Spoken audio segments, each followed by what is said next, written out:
Hello, my name is Angela Owen with Phenomenal Business Solutions, and I help car dealerships streamline their finances, increase their profits, and grow their businesses.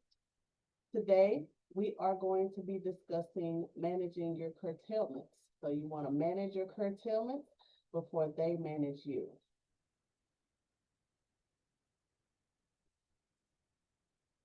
So curtailments change the cash flow equation.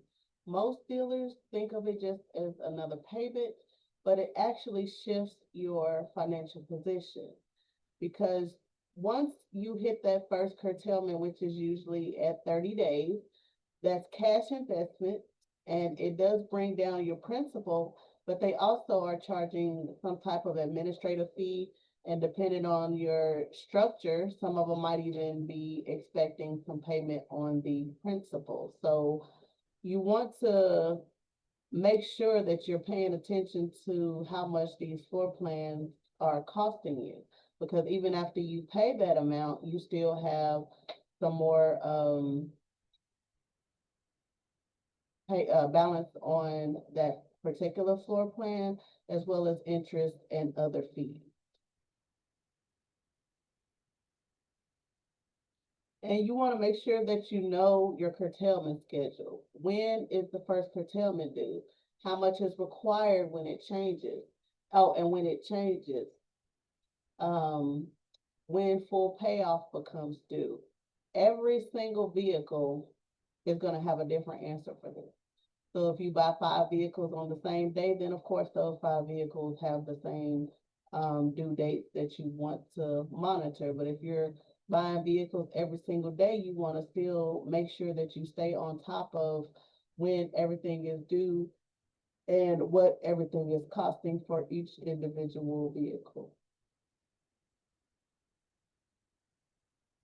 And you want to build a curtailment calendar. As I stated, each vehicle has a different dates that you're going to have to keep track of. So you got to keep track of the purchase date, the first curtailment date, expected payment, floor plan balance, next curtailment date, and the final maturity date, the date that you have to pay that vehicle off. And these are going to be important information that you need to know to manage your cash flow and protect your profit.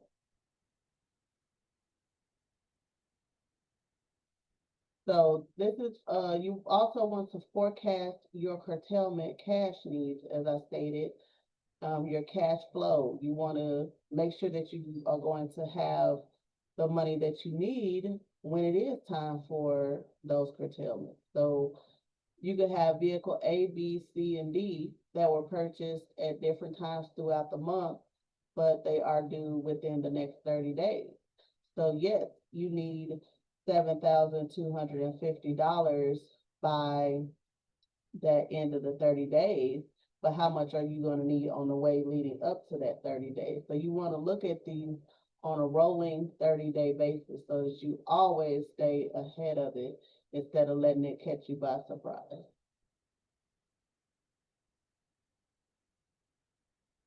And don't treat each vehicle the same. Each vehicle on your lot has its own story and its own financial math. So when a curtailment approaches, you need to run the numbers on that unit specifically before making any cash decision. How long has it been in inventory? How much interest have you already paid on it? Um, what is the current market value? And that is a big factor because are you going to have to lower the how much you're charging for that vehicle, and that again is going to end up eating away at your profits. And again, how much gross profit is still going to be available after that? What is the reason that it's not selling? Are people coming in and test driving it and choosing not to take it? Are you getting feedback on why they are choosing not to purchase their vehicle? Is it actually a vehicle that is worth holding on to? And how much more money are you willing to invest into that vehicle? Use your curtailment as decision point. So you need to decide, do you want to, at the point of the curtailment, do you want to keep it?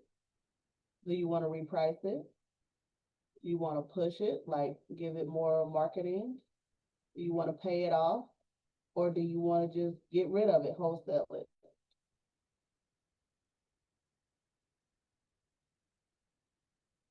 And compare the curtailment to the exit. And before you write that curtailment check, do the math on both paths. So the numbers, not emotions, should drive the decision. If you keep it, what's the full cost of the picture? You're going to pay the curtailment, the continued floor plan interest that's accruing, additional holding and carrying costs, and expected retail growth. Then, if you exit it, you'll actually you will recover current wholesale or auction value, potential realized loss on the unit, cash immediately released back to operations, and floor plan capacity restored so you can get a better unit that might sell faster and give you more profit so that you don't feel the loss of that other vehicle. Sometimes taking a smaller loss today prevents a much larger loss later. Run the comparison every time. So paying the vehicle off can actually be strategic. So sometimes you are you don't want to keep losing money in your vehicle, but yet you really want to keep that vehicle on the lot. You know that you can sell it, you know that you can make a decent profit on it, but you don't want the floor plan to eat up all of the profit. So paying off a floor plan doesn't mean giving up on the vehicle. It just means separating the financial decision from the sales decision. It will stop your interest. It will stop the curtailments, and it'll free up the floor plan capacity so that you can purchase another vehicle with that money. So sometimes it is definitely worth it if you know that that vehicle can actually sell and bring in a decent profit. So um, just make sure that you're making the right decisions for your dealership. Don't fall for the sunk cost thinking. So some people think, well, I've held it this long, I'm becoming attached to it. I don't put so much money into it.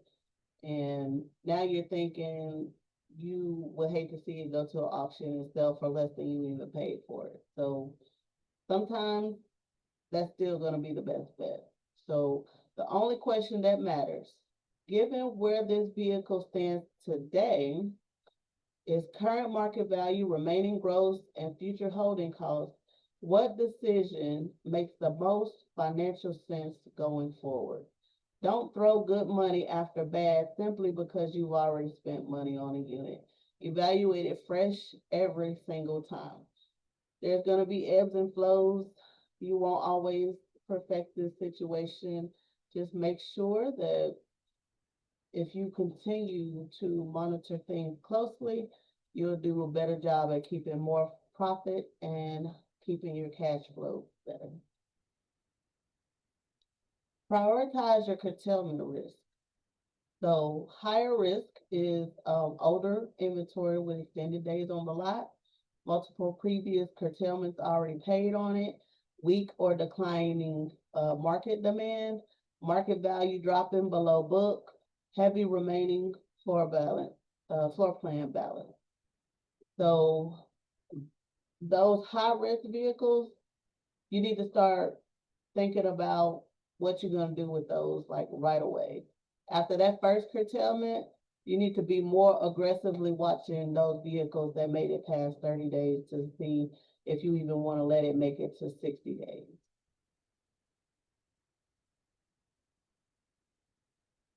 Protect your operating cash. Your bank balance can look healthy while your available cash is already spoken for.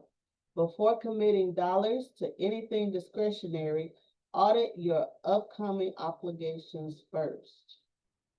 So you got curtailments coming up, floor plan payoffs, if a vehicle made it all the way to the 90 days or whatever the day is that they require, the final payoff.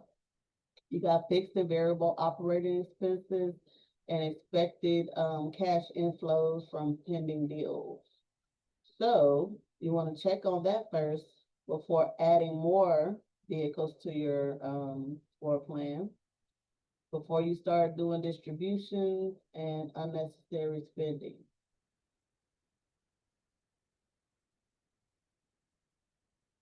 And watch out for the curtailment cycle. So your curtailment is due, cash gets tighter, use the floor plan and to get some more inventory, and then aging inventory. It just keeps going round and round and round. So you want to be in charge of this cycle instead of it running off the rails and taking over you. And build your curtailment strategy. You want to review inventory aging, forecast required cash, decide whether you're going to keep, reprice, pay off, or exit, review upcoming curtailments, identify high-risk vehicles, and update the plan as vehicles sell. Every vehicle has its own cycle, and this should definitely be done on a weekly basis with this strategy so that you can stay on top of things and make faster decisions before you even get to that first curtailment.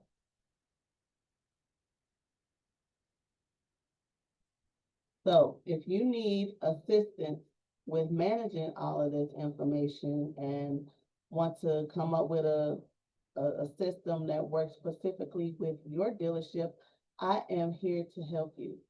You can get your free ebook that I have. It's the 5 financial mistakes that put car dealerships out of business. And you can book a free profit and cash flow analysis with me, and I will help you go over your floor plan and really your whole dealership and see where you may have some room for improvement so that you can keep more money in your pocket and have enough money for all of your operations. So I hope this was beneficial for you, and I look forward to seeing you next time. Bye.